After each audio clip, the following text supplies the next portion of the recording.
Tennessee is going to Florida. The line is Tennessee being favored by 6.5 points. Since we started prepping for this now, it's moved a half point in favor of Florida. Does that mean anything? I don't know. 7 Eastern, ESPN. I promise you, the swamp will be going absolutely crazy. It will be absolutely crazy. Tennessee has not won in Gainesville in 20 years. Joe Milton let him know. He said, hey, I don't lose in the state of Florida. We asked him about it at SEC Media Days, and he said it was taken a little bit out of context, was that quote, but he also didn't back off of it either. It's like, listen, I'm from Florida.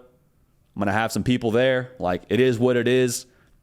He's going to be ready for this one. This one means a little bit of something to Joe Milton, and I promise you the swamp will be fully engaged to start. For Tennessee, this is a tone setter game. Remember how we viewed Tennessee after this game last year? We kind of started to take Tennessee a little bit more seriously after they beat Florida in Neyland. But now you got to go to the swamp. Can they do it? I can't wait to watch it. We'll break it down here in a second.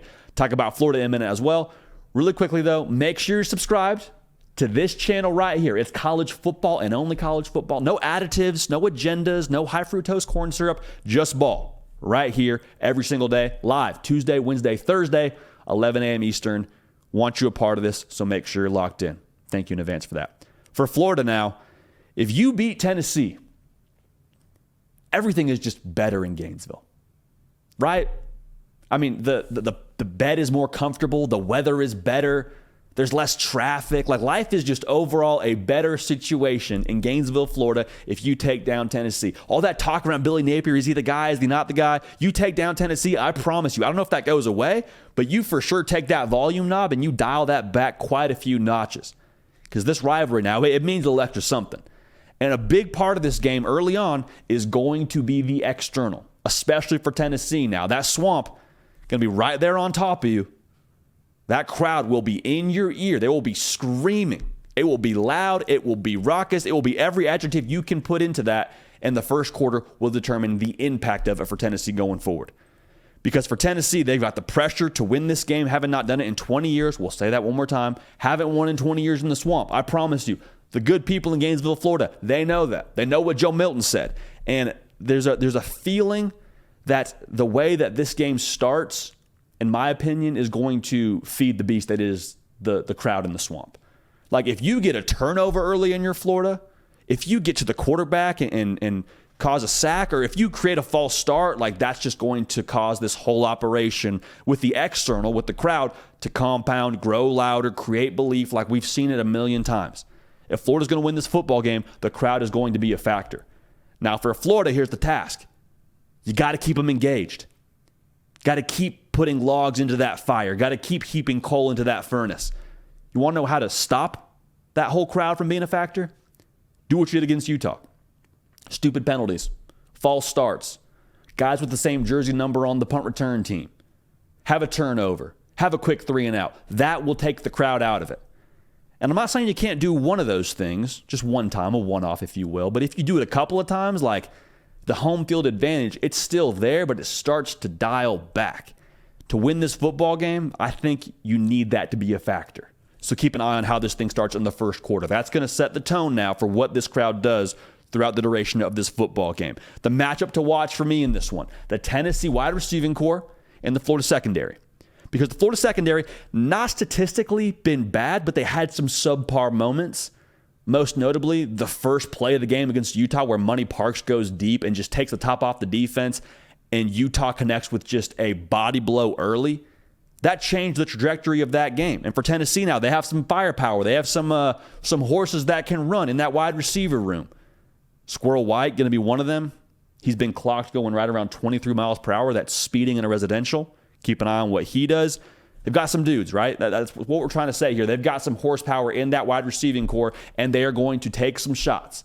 They're going to progress to it. They're going to run the football, cause those safeties to commit a little bit. They're going to hit some intermediate game and ratchet up to where we'll all probably get a sense for it on the broadcast.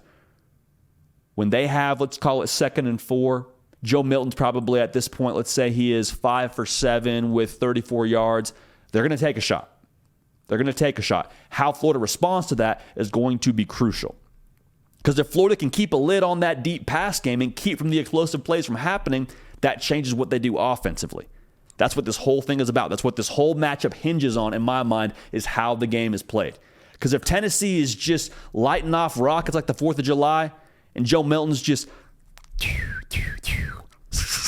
slicing and dicing and throwing deep shots all over the field, like that changes the trajectory of what you ask of your offense. Just like that Utah game. If you have Graham Mertz throwing the football 30-plus times, y'all, we got a problem in Gainesville.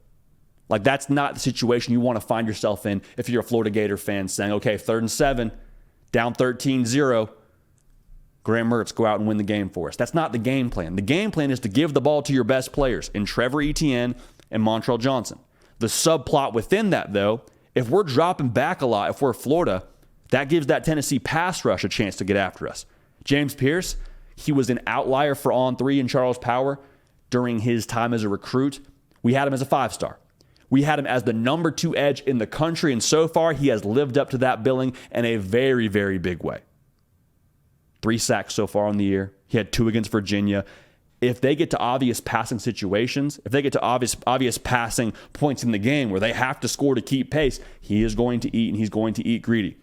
Florida offensive line did not look good against Utah. So you want to stay out of that situation. To the same token, though, if you're Florida, you cannot afford to panic. Can't afford to panic, especially if you go down early. Let's say it's 10-3 early or 13-3 early. Not ideal, but you got a lot of ball to be played. Got a whole runway to go. Let's take it slow. Let's get in rhythm.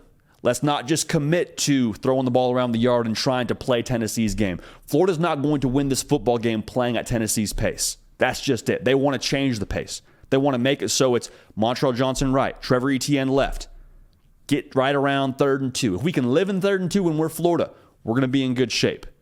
But don't go try to chase points and play Tennessee's game.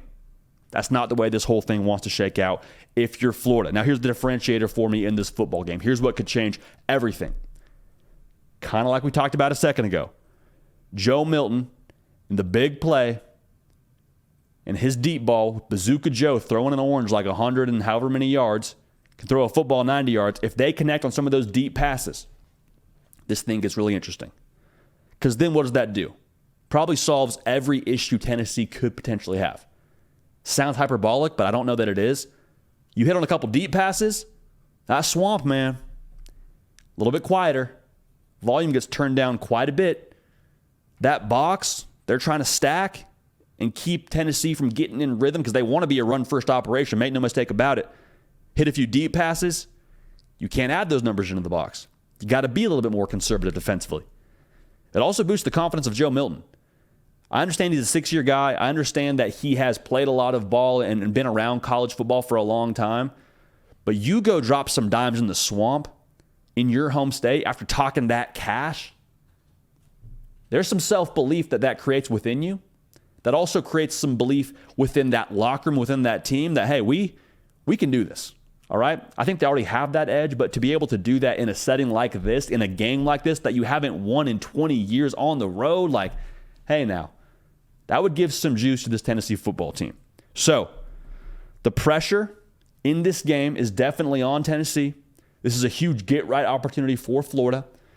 But at the end of the day, man, I think the firepower for Tennessee and what they have in this pass game is so much of a potential boom factor in this one that if they, like I said, if they connect on a couple shots and they get up on them and force Florida to keep pace, I don't believe that they can. So Florida, for me, I actually think that 6.5 number in favor of Tennessee is pretty appealing. I like Tennessee to win this game in the swamp for the first time in 20 years, set the course for the rest of the season for the Vols. I think Tennessee wins this game. Final score in the swamp, 34-20. And Joe Milton and Josh Heupel, this entire Tennessee operation, sort of dust off the shoulders, all that 20-year stuff about not winning the swamp. They kind of put that in the rearview mirror.